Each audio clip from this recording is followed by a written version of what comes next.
Son ya las 9 de la noche con 13 minutos en el tiempo del centro. Bueno, pues como se lo adelantaba, vamos a ir con la opinión de Marta Bárcena, embajadora eminente. Vamos a analizar el papel de Donald Trump ahora en el tablero internacional, tras reunirse con Vladimir Putin en Alaska y también recibir a Volodymyr Zelensky en la Casa Blanca. ¿Cuáles son las implicaciones en esto, tanto para Ucrania, Rusia, pero por supuesto también la diplomacia global? Gusto saludarte, Marta. Muy buenas noches. Muy buenas noches, Manuel. Me da mucho gusto saludarte. Ya hacía tiempo que no nos veíamos. Gracias, Y gracias. pues El sí, gusto es mío. Oye, pues ¿cómo ves esta serie de reuniones que ha tenido el señor Donald Trump? pues mira, y las veo con el título que puse justo hoy a mi columna, Trump y Ucrania, Ujú. los límites del voluntarismo. ¿Por qué digo los límites del voluntarismo? Porque Trump, como otros políticos que cito en mi columna, pues creen que a veces pueden resolver problemas muy complejos nada más por el mero hecho de que ellos dicen que lo van a resolver y que lo van a resolver rápidamente, Ujú. por un mero voluntarismo.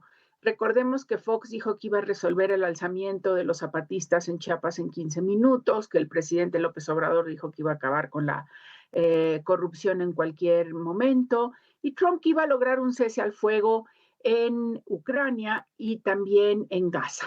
Y dijo que además, bueno, sus gentes, que si le otorgaban por ello el Premio Nobel de la Paz, pues sería tanto mejor. Entonces, primero tuvo la cumbre entre él y Putin en Alaska. Muy significativo que fuera en Alaska, puesto que tú recordarás y el auditorio también, Ujú. que fue un territorio que Rusia le vendió justamente a los Estados Unidos alrededor de 1867. Después de que Estados Unidos se había expandido a los territorios que ocupó y que, digamos, obtuvo de México de manera, pues, después de una guerra muy injusta, de una invasión muy injusta, compró Alaska y Alaska constituye una parte muy importante del territorio estadounidense. Entonces, esta reunión cumbre fue muy criticada en los propios Estados Unidos y en otros medios. ¿Por qué? Porque hay que recordar que Putin está acusado por la Corte Penal Internacional de cometer crímenes de guerra y por lo tanto tendría que ser detenido si Ujú. está. ¿Por qué no fue detenido en Estados Unidos? Porque Estados Unidos no forma parte de la Corte Penal. Entonces, pero sí se le criticó mucho a Trump que le hubiera dado un tratamiento de alfombra roja, de gran líder, cuando es un hombre acusado por la Corte Penal de cometer crímenes de guerra. Y también si uno lee con atención la prensa estadounidense, pues decían que realmente de esa cumbre no se podía esperar nada, porque era evidente que no iba a obtener lo que quería Trump, que era una promesa de cese al fuego. Y que el negociador de Trump con Rusia, que ha sido su amigo y experto también, o dueño de bienes raíces, Steven Witkoff, pues no entiende las peculiaridades de los reclamos rusos y de las negociaciones diplomáticas. Entonces, Trump, los días antes de la cumbre, estuvo diciendo todo su equipo, es que vamos a obtener un cese al fuego. Y es evidente que no se obtuvo. Entonces, Trump cambió y dijo, bueno, es que el cese al fuego no es lo importante son las negociaciones de paz, porque un cese al fuego daría ventajas a una de las partes. Pues sí, es que el cese al fuego no es que le hubiera dado ventajas a Ucrania, es que la no existencia de un cese al fuego le da ventajas a Rusia para seguir bombardeando a Ucrania con drones. ¿Sí? Entonces, el no obtener el cese al fuego lo que hace o lo que hizo fue favorecer a Rusia. No hubo comunicado conjunto, no hubo apenas respuestas a la prensa y tan no fue exitosa la cumbre de Alaska, aunque el gobierno estadounidense insista que sí, que el secretario de Estado, Marco Rubio, tuvo que salir a todos los programas matutinos del domingo, que pues todos sabemos que en Estados Unidos son clave para fijar la agenda, sobre todo de política exterior, fue a todos los programas para decir, bueno, que Ucrania no era una guerra de Estados Unidos, que el cese al fuego no era importante.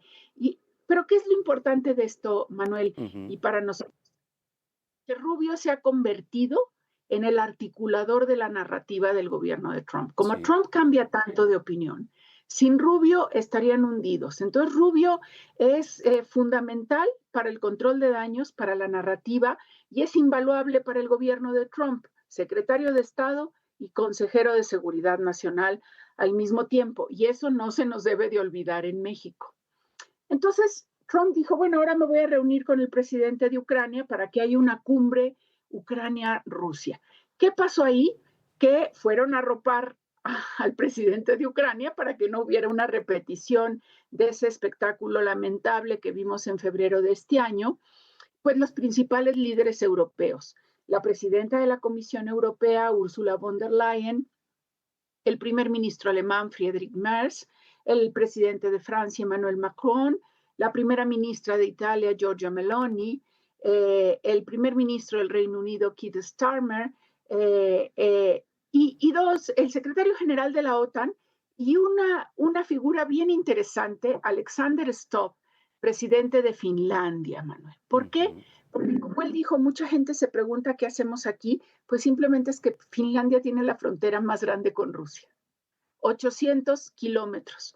Y el caso de Finlandia siempre ha sido un ejemplo de cómo durante mucho tiempo, no solo peleó una guerra con los soviéticos, la famosa guerra de invierno, que se peleó en la nieve y que los finlandeses realmente derrotaron en varias batallas a los soviéticos, sino que mantuvo siempre una cierta neutralidad que terminó con la invasión rusa a Ucrania, cuando Finlandia se une a la OTAN. ¿Qué discutieron en las reuniones? Pues discutieron lo que ha venido exigiendo Rusia, que ya Ucrania dijo que no lo va a hacer, que es la concesión de territorios para lograr la paz. Básicamente, Rusia quiere Crimea, que ha ocupado desde 2014, y el Donbass, que es una zona que está justamente pegada o que es ribereña del Mar de Azov y del Mar Negro, y en donde están las provincias de Donetsk y Luhansk, que son provincias en donde también predomina el ruso más que el ucraniano.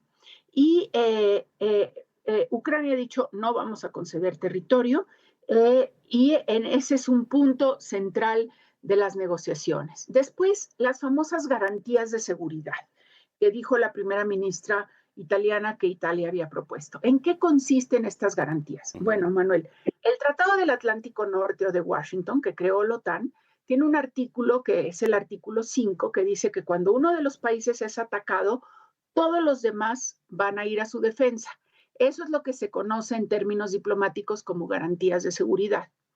Entonces, lo que discutieron es cómo darle a Ucrania garantías de seguridad de que si vuelve a ser atacado por Rusia, todos van a ir a su defensa.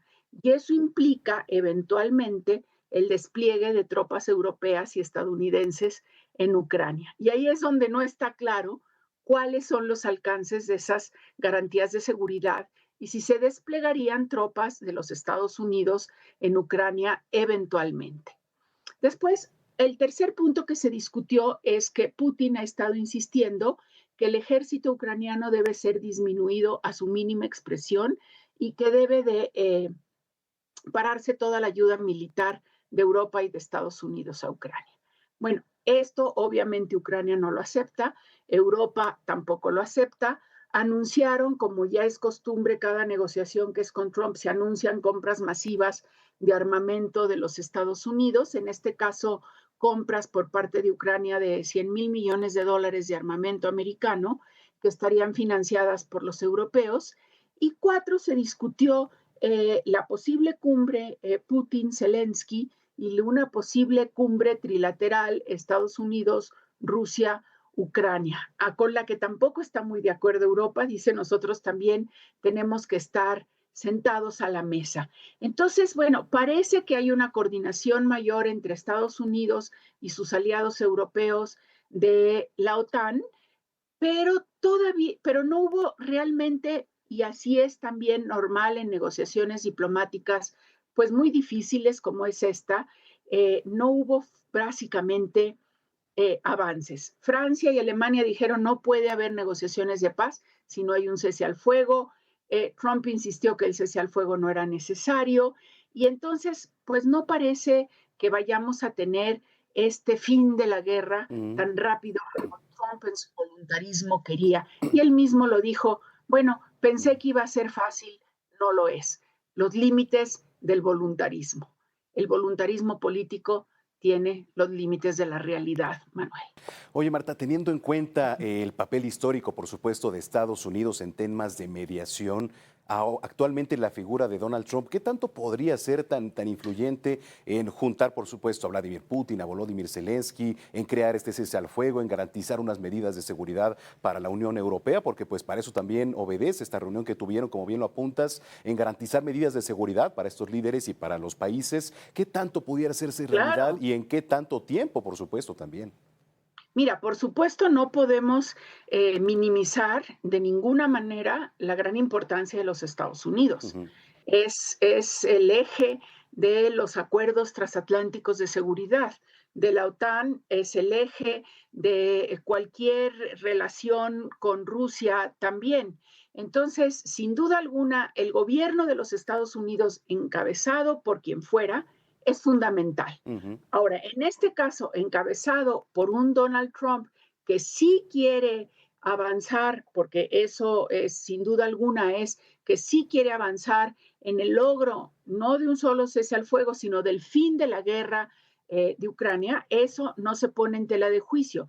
Lo que está en discusión es bajo qué términos se llega a esas negociaciones de paz y a ese acuerdo final, que sean unos términos que no signifiquen el subyugar a Ucrania, que sean unos términos que no signifiquen necesariamente el volver a hablar de áreas de influencia, en donde Rusia pueda decidir que no quiere que sus vecinos pertenezcan a la OTAN y que eso pues minimiza las decisiones soberanas de cada estado.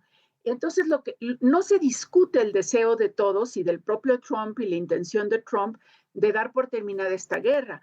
Lo que se discute es en qué términos y con qué garantías. Estamos viendo aquí en las imágenes justamente al presidente de Finlandia, Alexander Stubb, que cuando yo era la embajadora de México en Dinamarca y mi esposo era el embajador de México en Finlandia, él era el ministro de Asuntos Exteriores. Ok. ¿Sí? Un hombre muy sofisticado, que conoce bien todas las relaciones internacionales, que está aquí sentado al lado de Volodymyr Zelensky y que si de algún país puede aprender Ucrania de cómo lidiar con Rusia, es de Finlandia.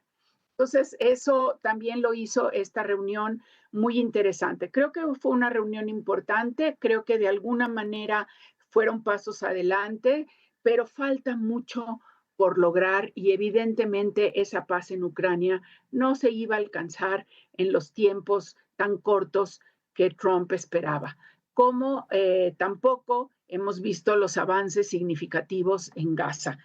La última noticia hoy por la tarde era que ya se estaba hablando que la sede de esta posible cumbre trilateral vaya a ser Budapest. Ok. Que hay que recordar que Hungría y el primer ministro húngaro ha sido de los más reticentes a la imposición de sanciones en Rusia.